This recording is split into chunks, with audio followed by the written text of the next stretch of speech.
कृष्ण कह रहे हैं कि इस भांति तू कर्म से मत भाग, भागने की मत सोच। न तो वो संभव है न उपादेय। संभव भी यही है, उपादेय भी यही कि तू अनासक्त कर्म में प्रवृत्त हो।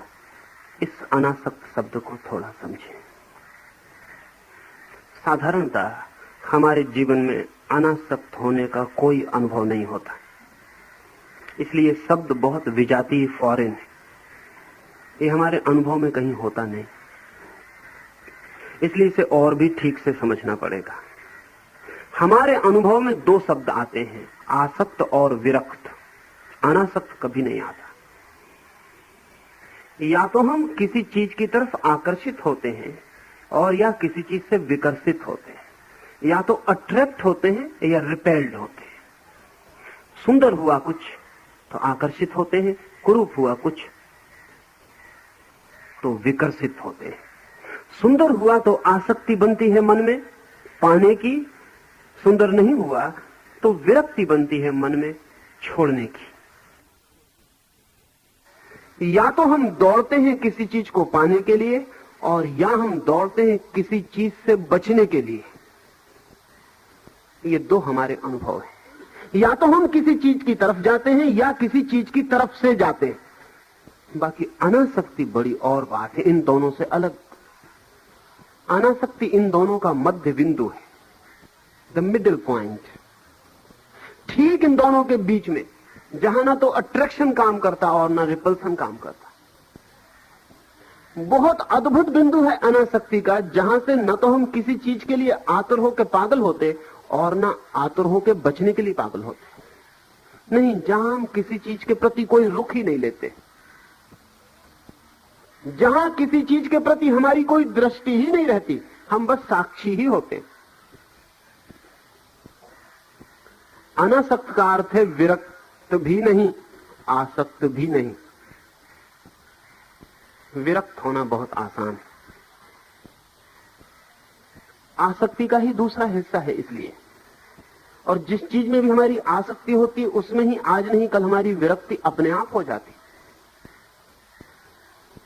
आज एक मकान में बहुत आसक्ति है, कल वो मिल जाएगा, परसों उसमें रहेंगे, 10 दिन बाद भूल जाएगा। आसक्ति खो जाएगी, फिर धीरे धीरे विरक्ति आ जाएगी। जिस दिन आपको कोई दूसरा मकान दिख जाएगा आसक्ति को पकड़ने के लिए, उसी दिन इस मकान से विरक्ति हो जाएगी। जिस चीज से भी हम आकर्षित होते हैं किसी न किसी दिन उससे विकर्षित होते हैं। जो चीज भी हमें खींचती है किसी दिन हम उससे हटते हैं। आकर्षण और विकर्षण, अट्रैक्शन और रिपल्सन एक ही प्रक्रिया के दो हिस्से हैं। अनासक्ति इस पूरी प्रक्रिया के पार है, ट्रांसेंडेंट है, इन दोनों प्रक्रियाओं के ऊपर अलग अतीत है। अनासक्त का मतलब कि ना हमें अब खींचती है चीज, ना हमें हटाती है, ना हमें बुलाती है, ना हमें भगाती है। हम खड़े रह गए। बुद्ध ने इस अनासक्ति के लिए उपेक्षा का शब्द का प्रयोग किया है। अर्थ यही है, न इस तरफ न उस तरफ, दोनों तरफ से उपेक्षा है। न आसक्ति न विरक्ति, दोनों तरफ से इंडिफरेंस है। न तो धन खींचता न धन भगाता। कृष्ण ने अनासक्ति का प्रयोग किया, महावीर ने वीतराग शब्द का प्रयोग किया। राग, विराग, वीतराग। महावीर ने वीतराग शब्द का प्रयोग किया, जहां न राग हो न विराग हो, वीतराग हो, दोनों के पार हो जाए। बुद्ध कहते हैं जहां ना आकर्षण ना जहां विकर्षण, उपेक्षा हो, इंडिफरेंस हो, दोनों बराबर हो जाएं। कृष्ण कहते हैं अनासक्ति, जहां ना आसक्ति हो न विरक्ति हो, दोनों ही न रह जाएं। लेकिन आसक्त भी कर्म करता और विरक्त भी कर्म करता। अनासक्त क्या करेगा? आसक्त भी कर्म करता, विरक्त भी कर्म करता। यद्यपि जो कर्म आसक्त करता, विरक्त उससे उल्टे कर्म करता। अगर आसक्त धन कमाने का काम करता तो विरक्त धन छोड़ने का, त्यागने का काम करता। अगर आसक्त पदों का लोलुप होता और पदों की सीढ़ियां चढ़ने के लिए दीवाना होता तो विरक्त पदों से भागने के लिए आतुर और उत्सुक होता, सीढ़ियां उतरने को। आसक्त और विरक्त दोनों कर्म में रत होते, लेकिन दोनों के रत होना का ढंग विपरीत होता, एक दूसरे की तरफ पीठ किए होते। अनासक्त क्या करेगा? अनासक्त ना तो आसक्त की तरह कर्म करता और ना विरक्त की तरह। अनासक्त के कर्म करने की क्वालिटी बदल जाती, इसे समझ ले।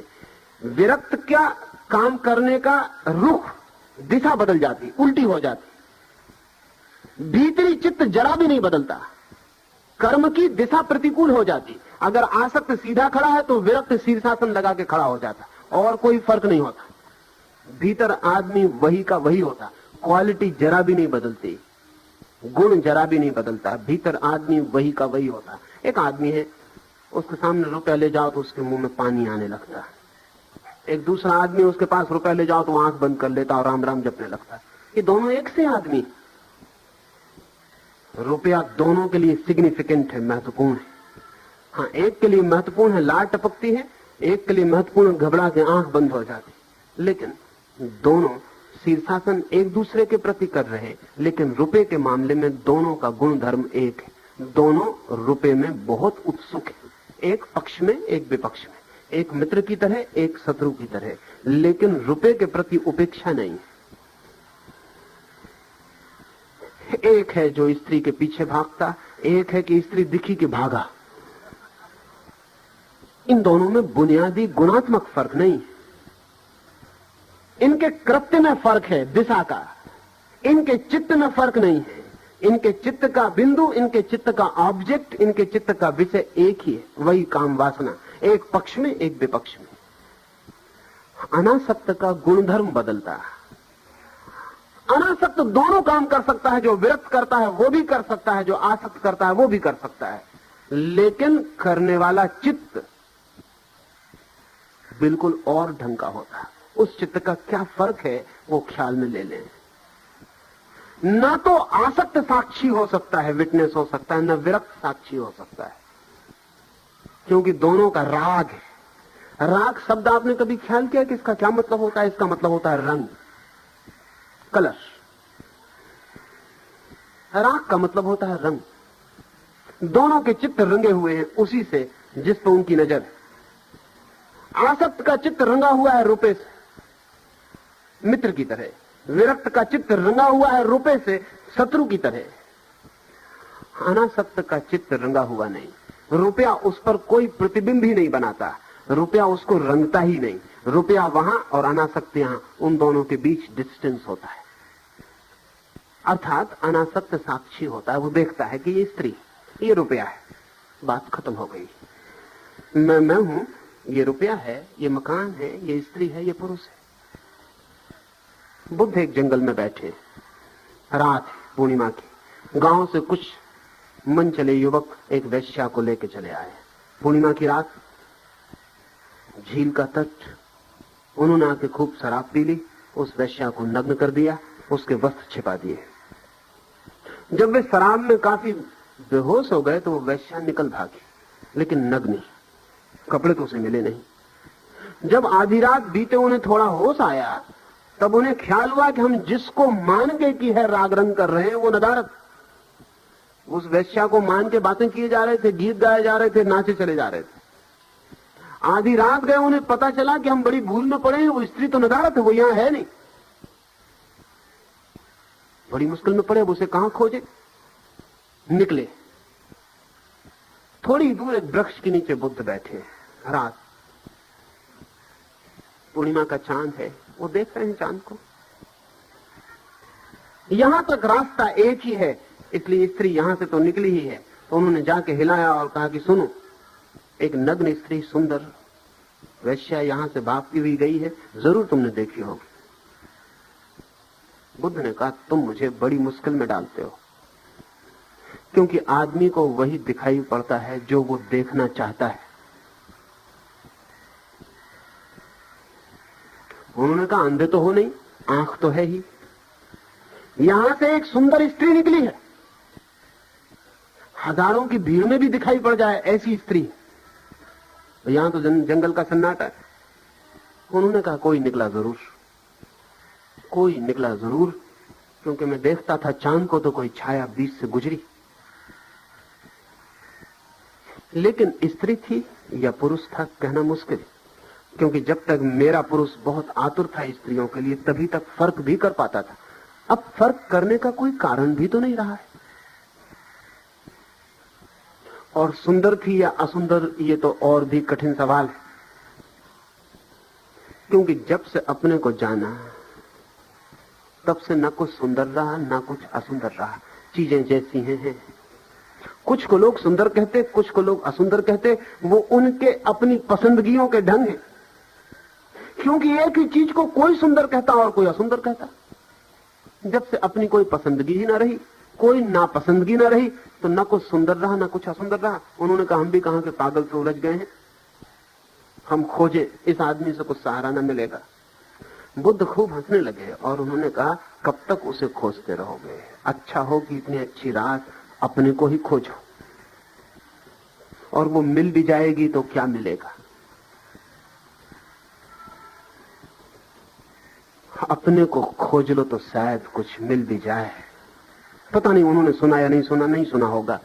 आदमी बहुत बहरा है, दिखाई पड़ता है सुनता हुआ सुनता नहीं, दिखाई पड़ता देखता हुआ देखता नहीं, दिखाई पड़ता समझता हुआ समझता नहीं है। ये जो बुद्ध ने कहा ये अनासक्त की चित्त दशा का गुण है। देखते हुए भी भेद नहीं करता क्या सुंदर है क्या असुंदर है, करते हुए भी भेद नहीं करता, जीते हुए भी भेद नहीं करता क्या पकड़ूं क्या छोड़ूं, क्या लाभ है क्या हानि। साक्षी की तरह, एक विटनेस की तरह, एक गवाह की तरह जिंदगी में चलता है। राम अमेरिका गए, एक जगह से निकल रहे थे, कुछ लोगों ने पत्थर फेंके और गालियां दी, लौट के बहुत हंसते हुए वापस लौटे। मित्रों से कहने लगे आज तो बड़ा मजा आ गया, राम को आज बड़ी गालियां पड़ी, कुछ लोगों ने पत्थर भी मारे, पिटोगे गालियां खाओगे। लोग कहने लगे किसकी बात कर रहे हैं आप? तो उन्होंने कहा इस राम की बात कर रहा हूं, इस राम की, अपनी छाती की तरफ हाथ करके कहा इस राम की बात कर रहा हूं। आज इन पर काफी गालियां पड़ी, आज इन पर काफी पत्थर पड़े। लोगों ने कहा आप पर ही पड़े ना? राम ने कहा नहीं, हम तो देखते थे, हम तो पड़े नहीं, हम देखते थे, हम साक्षी थे, हम सिर्फ गवाह हैं। हमने देखा कि पढ़ रहे हैं, हमने देखा कि गालियां दी जा रही हैं। 3 थे वहां, गाली देने वाले थे, जिसको गाली दी जा रही थी वो था, और एक और भी था, मैं भी था वहां जो देख रहा था। अनासक्त का ये गुणधर्म है। अनासक्त देखता है जिंदगी को, न इस तरफ भागता न उस तरफ भागता, और परमात्मा जो ले आता है जिंदगी में उसमें से चुपचाप साक्षी की भांति गुजर जाता है। इसलिए कृष्ण ने उल्लेख किया जनक का, और कृष्ण जब उल्लेख करें तो सोचने जैसा। कृष्ण ने उल्लेख किया जनक का कि जनक जैसे ज्ञानी, और अर्जुन तू तो इतना ज्ञानी नहीं है, उनका मतलब साफ है। वो ये कह रहे हैं कि तू तो इतना ज्ञानी नहीं है कि तू वैराग्य की बात करे। जनक जैसा ज्ञानी भी छोड़ने को भागने को आतुर न हुआ। जनक जैसा ज्ञानी चुपचाप वहीं जिए चला गया जहां था। तो क्या था सूत्र जनक का? सूत्र था अनासक्ति योग। सूत्र था जहां हमें 2 दिखाई पड़ते हैं वहां तीसरा भी दिखाई पड़ने लगे। The third force. 2 तो हमें सदा दिखाई पड़ते हैं, तीसरा दिखाई नहीं पड़ता। विरक्त को भी 2 दिखाई पड़ते हैं, आसक्त को भी 2 दिखाई पड़ते हैं, मैं और वो जिस पर मैं आसक्त हूं। विरक्त को भी 2 दिखाई पड़ते हैं, मैं और वो जिससे मैं विरक्त हूं। अनासक्त को 3 दिखाई पड़ते हैं, वो जो आकर्षण का केंद्र है या विकर्षण का, और वो जो आकर्षित हो रहा है या विकर्षित हो रहा, और एक और भी जो दोनों को देख रहा। ये जो दोनों को देख रहा है, अर्जुन से कृष्ण कहते हैं तू इसी में प्रतिष्ठित हो जा, इसमें तेरा हित तो है ही, तेरा मंगल तो है ही, इसमें लोक मंगल भी है। क्यों? इसमें क्या लोक मंगल है? ये तो मेरी समझ में पड़ता है कि आपकी भी समझ में पड़ता है कि अर्जुन का मंगल है। अनासक्त कोई हो जाए तो जीवन के परम आनंद के द्वार खुल जाते। आसक्त भी दुखी होता है, विरक्त भी दुखी होता है,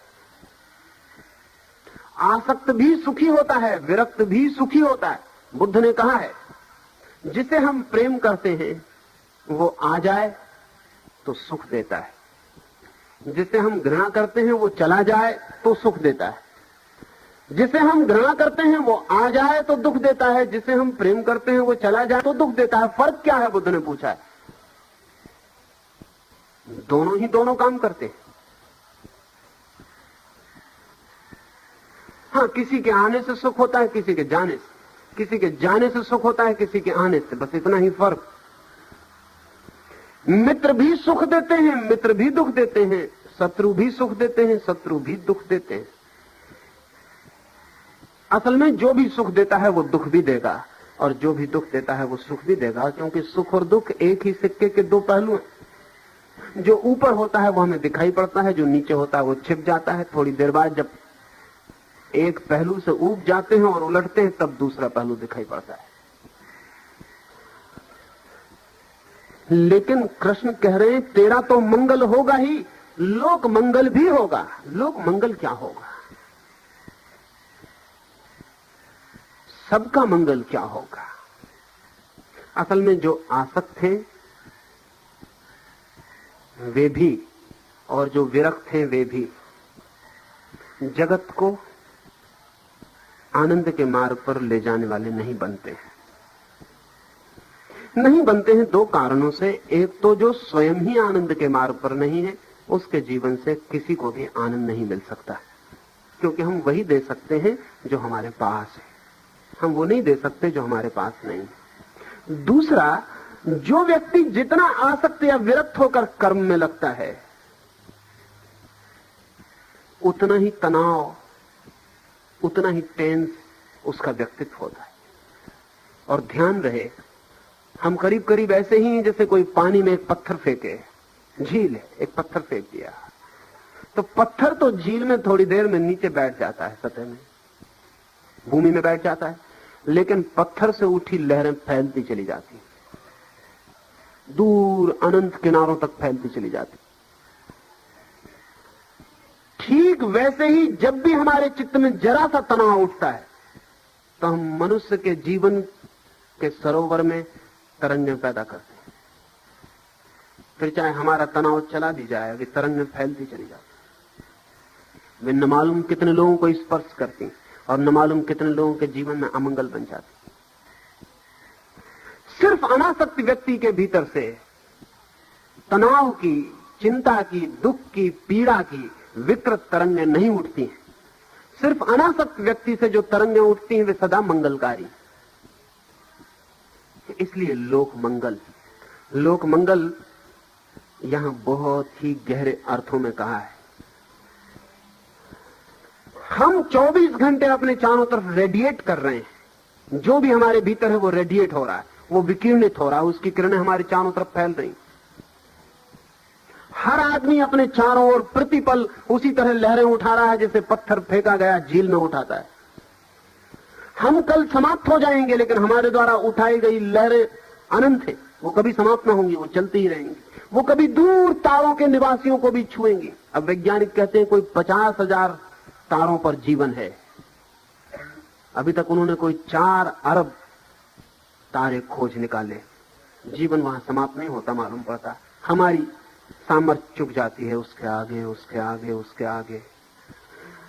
एक एक व्यक्ति से जो तरंग उठती है वो उठती ही चली जाती है। व्यक्ति कभी का समाप्त हो जाएगा, उसके द्वारा उठाई गई तरंगें अंतकाल तक उठती रहती हैं, अनादि अनंत। कृष्ण कह रहे हैं कि जो अनासक्त चित्त है उसके भीतर जो गुण परिवर्तन होता है, उससे जो तरंगें उठती हैं वे बिल्कुल बिना जाने परोक्ष चुपचाप लोगों के जीवन में मंगल की वर्षा कर जाती। तो तू लोक मंगल के लिए भी अनासक्त हो जा। अपने लिए तो अनासक्त होना उचित ही है, आनंदपूर्ण ही है, औरों के लिए भी आनंदपूर्ण है तू। इसलिए जैसे जनक और सब जानने वालों ने जीवन से भागने की कोई चेष्टा न की, तू भी मत भाग। भागने से कभी कोई कहीं पहुंचा भी नहीं, भागने से कभी कोई रूपांतरित भी नहीं हुआ है, भागने से कभी कोई क्रांति भी घटित नहीं होती।